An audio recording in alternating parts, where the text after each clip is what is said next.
در این ویدیو به معرفی و بررسی یه ابزار فوق‌العاده در تریدینگ ویو خواهیم پرداخت که بهتون کمک میکنه با استفاده از شناسایی نقاطی که در آن تسویه نقدینگی انجام شده بتونید تغییر ساختار بازار و احتمال بازگشت قیمت رو بهتر پیش بینی کنید. پیشنهاد میکنم این ویدیو رو از دست ندین و تا انتها با بنده همراه باشید.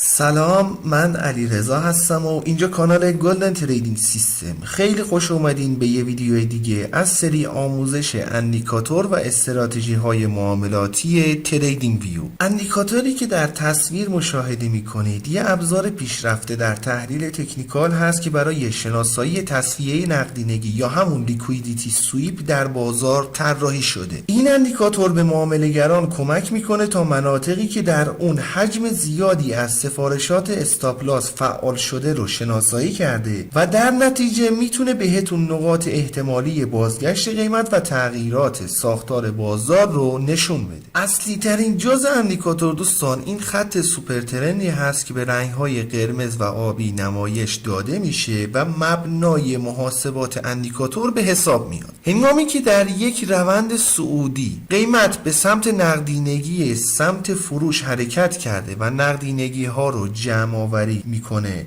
دو حالت میتونه رخ بده. حالت اول این تسویه نقدینگی با حجم بسیار کم اتفاق میفته که اندیکاتور در اینجور مواقع میاد و با یه سری فلش های تو خالی این مورد رو بهتون اطلاع میده. حالت دوم تسویه نقدینگی با حجم بالا هست که در این حالت اندیکاتور میاد و با یه سری فلش های توپر این موضوع رو بهتون اطلاع میده. پس از شناسایی محل تسویه نقدینگی، اندیکاتور حجم مورد نظر که تسویه نقدینگی انجام شده رو هم پایین بهتون نمایش میده که فکر نمی کنم زیاد به دردتون بخوره، ولی در کل مهمترین فاکتور همون شناسایی محل تسویه نقدینگی هست. در روند نزولی هم بالعکس هست. هنگامی که قیمت به سمت نقدینگی سمت خرید حرکت میکنه و تسویه نقدینگی انجام میشه، باز دو حالت مختلف رو داریم که توضیحاتی رو دربارش خدمتتون داده شد. فقط این سری با یه سری فلش های قرمز رنگ این موارد رو بهتون نمایش میده. همونطور که ابتدای ویدیو خدمتتون عرض کردم، از این نواحی میتونید برای بازگشت های احتمالی بازار ایده هایی رو دریافت کنید، ولی بدین صورت نیست که بخواید چشم بسته اقدام کنید. ستاپ تسویه نقدینگی یکی از سری ستاپ های مربوط به سبک ICT هست. اگه با این سبک آشنایی داشته باشین میتونید از بهترین عملکرد اندیکاتور بهره ببرین، وگرنه کارتون یکم سخت خواهد شد. ولی دوستانی که با سبک ICT کار میکنن بسیار این اندیکاتور به دردشون خواهد خورد و دیدگاه‌های فوق‌العاده‌ای رو بهتون خواهد داد. به فرض مثال در لایو مارکت ما یه تسویه نقدینگی با حجم کم رو داریم مشاهده میکنیم که در واقع بهش تسویه نقدینگی فرعی گفته میشه. اگه در برگشت قیمت اوپن این کندل زده بشه، در پولبک میتونیم از ستاپ CISD استفاده و وارد معامله بشیم، یا اینکه اگه این های زده بشه یه شیفت در ساختار مارکت رو خواهیم داشت و موارد مربوط به اوردر بلاک و ادامه داستان. اگه هم که قیمت به سمت پایین و کفهای پایینتری رو بزنه که کلا داستان متفاوت میشه. یه سری پروفایل های حجم رو هم اندیکاتور مشخص میکنه که نواحی پرپتانسیل که در اون قیمت واکنش های زیادی رو داشته بهتون نمایش میده. از این پروفایل ها میتونید برای شناسایی سطوح حمایت یا مقاومت هم استفاده کنید. برای انداختن اندیکاتور روی چارت باید وارد سربرگ ایندیکیتورز بشیم. در تب سرچ بار عبارت لیکویدیتی سویپ